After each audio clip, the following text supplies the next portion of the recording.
জন্যই তো হিসেব করছি, বাড়িতে অপ্রয়োজনীয় যা যা জিনিসপত্র আছে সেসব বেচে দেব। আর বেচার মতো কিছুই নেই গো। দেখো, তুমি সব সময় আমার পরেই খাও, তাই আমাদের একটা করে থালা বাটি বেচে দিলে তো কোনো সমস্যা নেই গিন্নি। এই তোমার মাথা না কাজ করছে না। যাও বাইরে ঘুরে এসো, পারলে বাজার থেকে ধার করে হলেও একটু চাল নিয়ে এসো। দেখি যদি কোনো সহৃদয় ব্যক্তি চাল দেয়।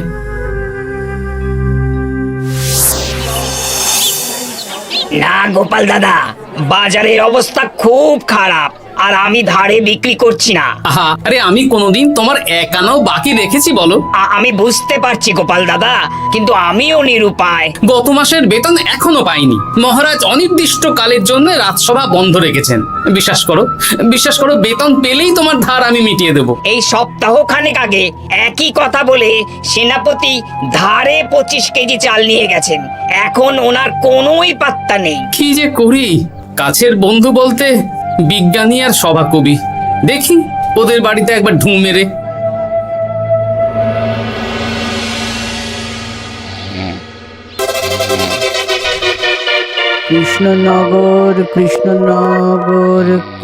কৃষ্ণনগর শূন্য। হ্যাঁ, এবারে একটা মোহরও নেই। জাহাপানা সর্বনাশ হয়ে গেছে। কি হলো? পালে বাঘ পড়েছে নাকি? এই ঘুমের 12টা বাজিয়ে দিলে। জাহাপানা, এবারে কৃষ্ণনগর থেকে একটা মোহরও খাজনা আসেনি। হ্যাঁ, বলো কি? 1 মাস আগে বাৎসরিক খাজনা দেওয়ার শেষ দিন ছিল, কিন্তু এখনো একটা মোহরও খাজনা আসেনি। না জাহাপানা। পড়েছে এই বেগমের জন্য হীরের হার, হীরের কানের দুল, হীরের নাকছাবি বানাতে দিয়েছি। উজির, যা হোক করে কৃষ্ণনগর থেকে আমার খাজনা চাই। তাহলে তো কৃষ্ণচন্দ্রকেই তলব করতে হবে। যা করার করো।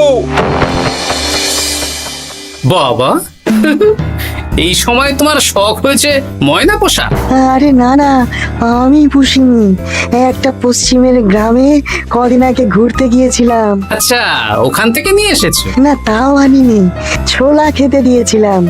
দেখি তারপর আমার পিছনে উড়ে উড়ে চলে এসেছে। বাবা, এ তো ভালো কথা।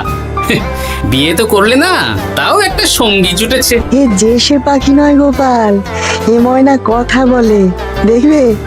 এই ময়না, বলো তো গোপাল এসেছে।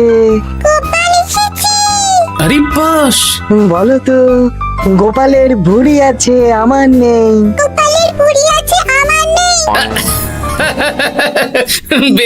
বেশ। এ ভোরবেলা আমার কাছে আসে, সারাদিন আমার কাছে থাকে, আবার সন্ধে হলেই নিজের বাসায় নিজেই ফিরে যায়। বুদ্ধিমান পাখি। ওই গ্রামে শাখে শাখে ঝাঁকে ময়না। বেশ, বুঝলাম। তা বিজ্ঞানী, তোমার কাছে আমি আসলে একটা দরকারে এসেছি। বলো কি দরকার? আসলে ওই টানাটানির সংসার চলছে, বুঝলে। বাড়িতে চাল বাড়ন্ত, কদিন পরে হাঁড়ি চড়বে না। তুমি কিছু পয়সা ধার দিতে পারবে? আরে এমন করে বলছো কেন? আমার তো সংসার নেই, এত খরচও নেই। তুমি বাড়ি যাও, আমি 2 বস্তা চাল পাঠিয়ে দেব। ধন্যবাদ বিজ্ঞানী, তোমার মতো বন্ধু পাওয়া মুশকিল। বন্ধুত্বে এইসব ধন্যবাদ দেওয়ার দরকার নেই, একে অপরের পাশে থাকলেই হলো।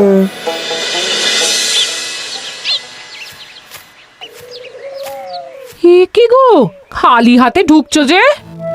বিজ্ঞানী আমাদের 2 বস্তা চাল পাঠাবে, তাই কিছুটা হলেও চিন্তা কমলো, বুঝলে। মা, এই তো সারা বাজার ঘুরে তো ধারে চাল পেলাম না। অগত্যা বিজ্ঞানীর বাড়ি গেলাম। উনি সত্যি তোমার বন্ধু? হ্যাঁ গিন্নি, জানি না কতদিন আমাদের রাজসভার সমস্যাটা চলবে। দেখি অন্য কোনো কাজে লাগতে হবে, বুঝলে। এই দেখো, যা করে তাড়াতাড়ি করো, এভাবে তো আর চলতে পারে না গো। কি নবাব বাহাদুর আমাকে ডাকছেন? হ্যাঁ, জাহাপনা আপনার উপরে রেগে আছেন। অতি সত্বর আপনাকে দেখা করতে বলেছেন। এবারে চাষাবাদের মন্দার কারণে রাজস্ব আদায় তেমন ভালো হয়নি, তাই খাজনা পাঠাতে পারিনি। আর কিছুদিন অপেক্ষা করতে বলুন, আমি ঠিক খাজনা পাঠিয়ে দেব। এখন আর খাজনা নিয়ে কথা বলবেন কিনা জানি না। আপনাকে নবাব এই আদেশ পাঠিয়েছেন, আপনি 2 দিনের মধ্যে নবাব বাহাদুরের সাথে দেখা করবেন। আচ্ছা ঠিক আছে।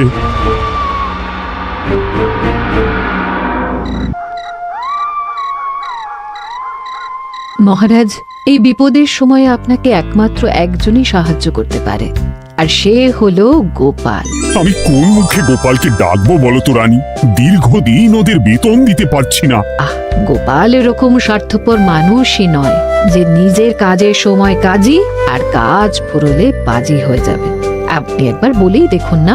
বেশ, তাহলে আগামীকাল সকালেই গোপালকে ডেকে পাঠাচ্ছি।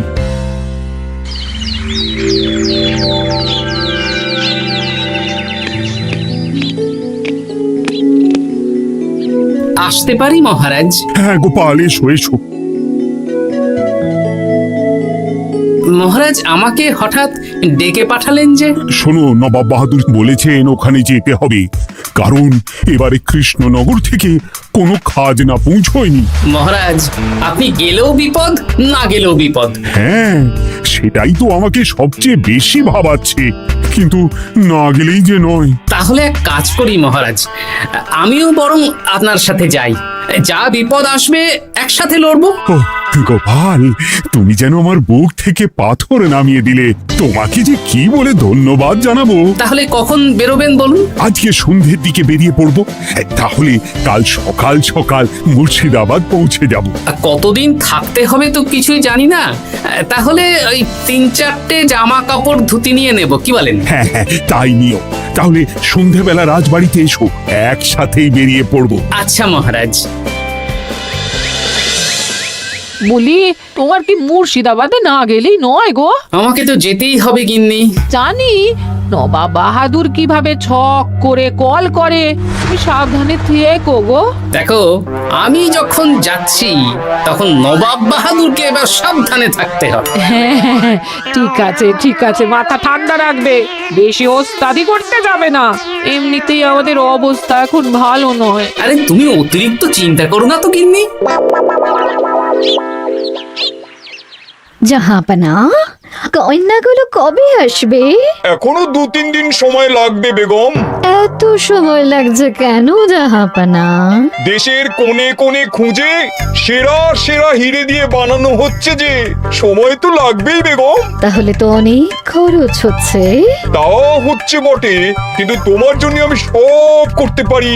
আমাদের মুর্শিদাবাদের হীরালালের হাতের কাজ দেশের সেরা। আপনি সত্যি আমাকে ভালোবাসেন, আমার জন্য এত খরচ করে গয়না বানিয়ে দিচ্ছেন। তুমি খরচ নিয়ে এত চিন্তা করো না। কৃষ্ণনগর থেকে এই বছর ভালো খাজনা প্রাপ্য ছিল, কিন্তু এখনো একটা কানাকড়িও আসেনি। তাহলে আপনার গয়না বানাতে যা খরচ হবে সব আপনার সিন্ধুক থেকে দিয়ে দেবেন? না না না, কৃষ্ণনগর থেকেই আদায় করব, ওকে তলব করেছি। আচ্ছা, সহিস, গাড়ি ছাড়ো। যথাজ্ঞা মহারাজ।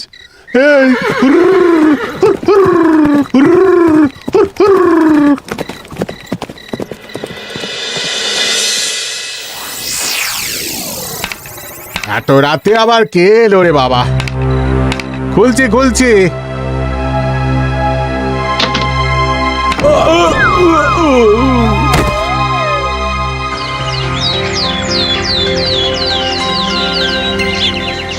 সর্বনাশ হয়ে গেছে জাহাপানা। কি হয়েছে হীরালাল? নবাব বাহাদুর, মহারাজ কৃষ্ণচন্দ্র আর গোপাল এসেছেন আপনার সাথে দেখা করতে। ওদের দরবারে আসতে বলো। হ্যাঁ, এবার বলো হীরালাল, কি হয়েছে? এই, তোমার মাথায় পট্টি কেন? জাহাপানা, গত রাতে আমার সর্বস্ব লুট হয়ে গেছে। বলো কি হীরালাল?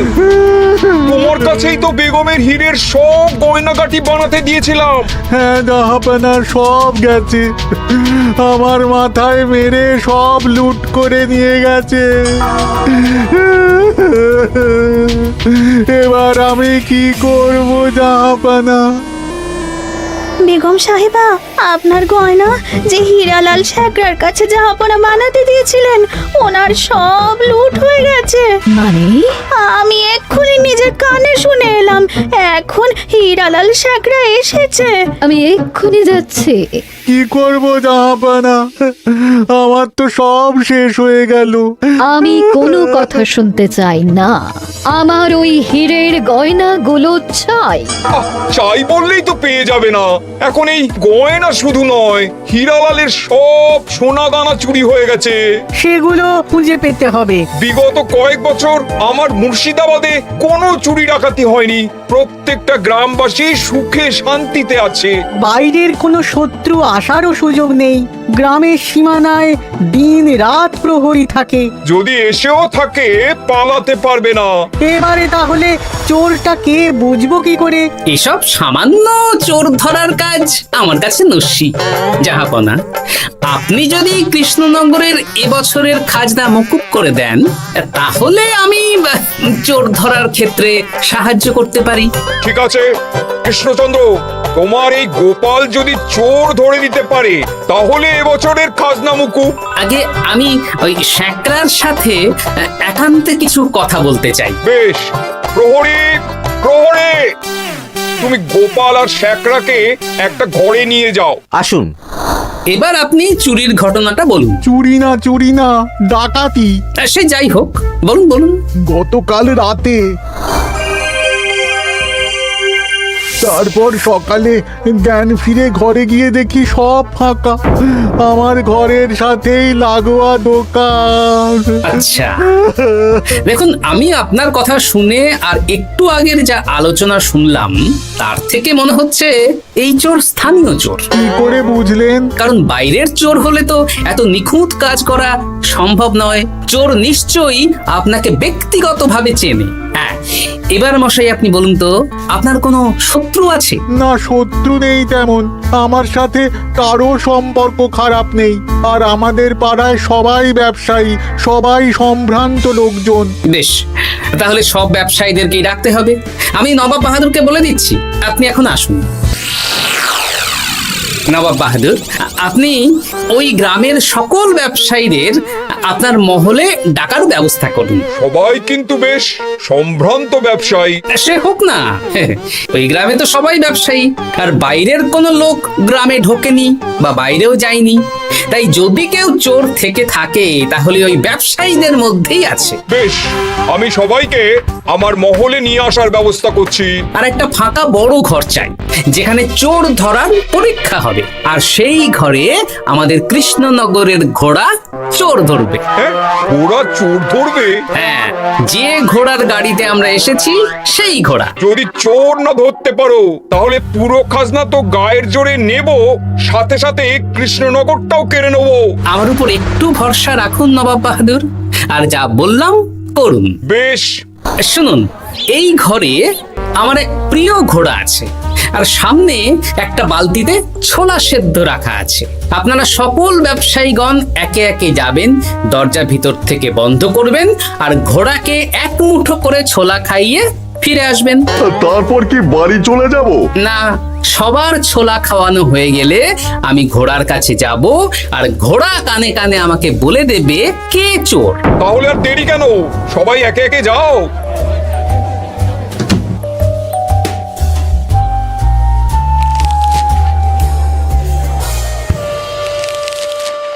কি করি যদি ঘোড়া সত্যি সত্যি বুঝে যায়?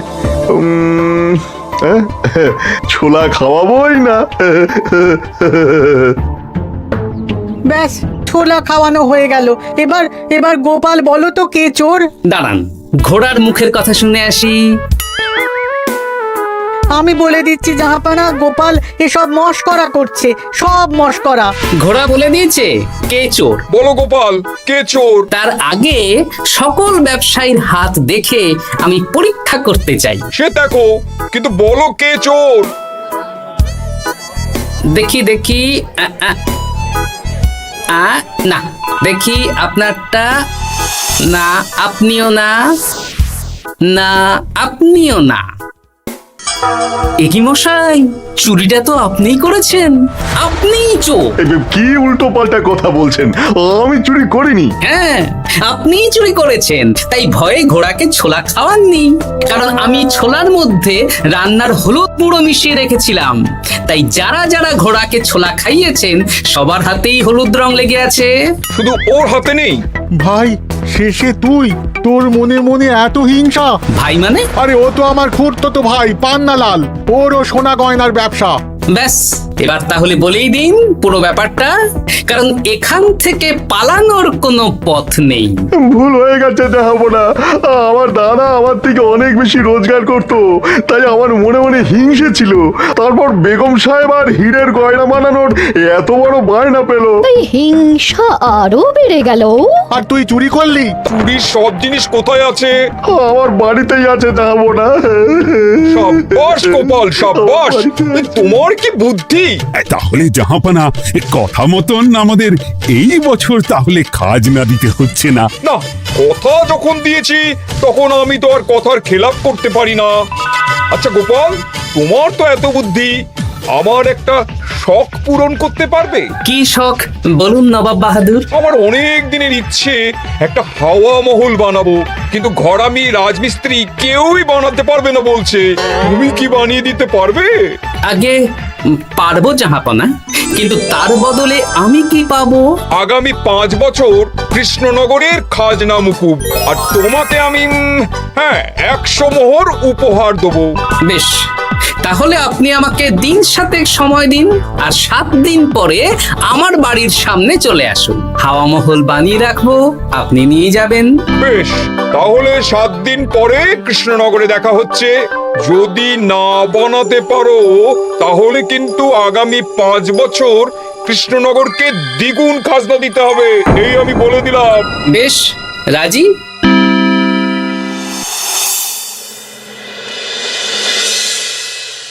বেশ তো বড় মুখ করে বলে দিলে হাওয়া মহল বানাবে। রাজি রাজি। এবার যদি না বানাতে পারো, সব তো উল্টে যাবে। আপনি চিন্তা করবেন না মহারাজ, নবাব বাহাদুর আমাকে প্যাঁচে ফেলতে চেয়েছেন, তাই আমিও ওনাকে ঘোর প্যাঁচ দেব।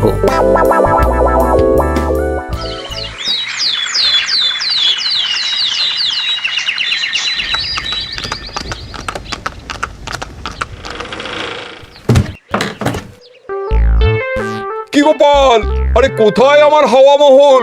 7 দিন হয়ে গেছে তো, তাই মহল দেখতে চলে এলাম। কাজ একদম শেষ পর্যায়ে, চলুন পশ্চিমের মাঠে চলুন।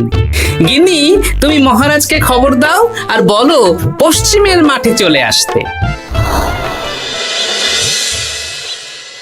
আরে তাড়াতাড়ি কর, তাড়াতাড়ি কর। ওই দেখুন, আপনার হাওয়া মহল তৈরি হয়ে গেছে। কই? উপরে দেখুন।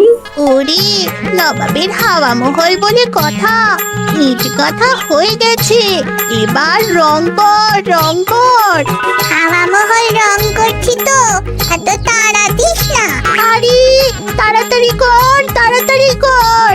আরে এসব আবার কি? হ্যাঁ, ময়না পাখি হাওয়া মহল তৈরি করছে। হ্যাঁ, হাওয়া মহল তো, তাই হাওয়াতেই তৈরি হচ্ছে। হাওয়া তো আর চোখে দেখা যায় না, আমি তৈরি করিয়ে দিয়েছি। এবার জাহাপানা আপনি নিয়ে যান। হয়ে গেল, এবারেও গোপাল দাও মেরে দিল। মানে আমি কি করে? সে তো জানি না জাহাপনা, আপনি বলেছিলেন হাওয়া মহল বানিয়ে দিতে হবে, আর আমি আপনার আবদার পূরণ করেছি। এখন আগামী 5 বছর আমরা খাজনা মুক্ত। সাব্বাস গোপাল। ওরে, রংটা ভালো করে কর, ভালো করে কর। নবাবের হাওয়া মহল। গোপাল, তুমি সত্যিই বুদ্ধিমান, তোমার বুদ্ধির জবাব নেই। শোনো, আগামী 5 বছর কৃষ্ণনগরের খাজনা মুকুব, আর এই নাও তোমার 100 মোহর উপহার। এবার বলো, তুমি এই অসম্ভবকে সম্ভব করলে কি করে? আমি বুঝতেই পেরেছিলাম, আপনার মুর্শিদাবাদের চোর ধরার পরে আপনি আমাকে যখন হাওয়া মহল বানাতে বললেন, তখন নিশ্চয়ই কোনো উদ্দেশ্য আছে। কারণ আপনি তো মন থেকে চাননি যে খাজনা না দিয়ে আমরা মুক্তি পাই। তাই গোপাল এই চালটা চাললো। যদিও আমি গোপালকে একটু সাহায্য করেছি। কিরকম সাহায্য? কদিন আগে আমি বিজ্ঞানীর ঘরে গিয়ে দেখি একটা ময়না হুবহু মানুষের মতন কথা বলছে। আর বিজ্ঞানী বলল এরকম অনেক ময়না পাখি আছে। ব্যাস এই এক সপ্তাহ ধরে আমি ময়নাগুলোকে বিভিন্ন বুলি শেখালাম, আর ওরা সেগুলোই বলে চলেছে। নয়, হ্যাঁ। ওরে রংটা ভালো করে কর, ভালো করে কর, নবাবের হাওয়া মহল। মহারাজ, 100 মোহর আপনি রাখুন। আমাদের সব সভাসদদের এই মোহর থেকেই আপাতত বেতন দিয়ে রাজসভা শুরু করুন। ধন্যবাদ গোপাল, তোমাকে আমার সভাসদ পেয়ে আমরা সবাই ধন্য। আর বিজ্ঞানীকেও।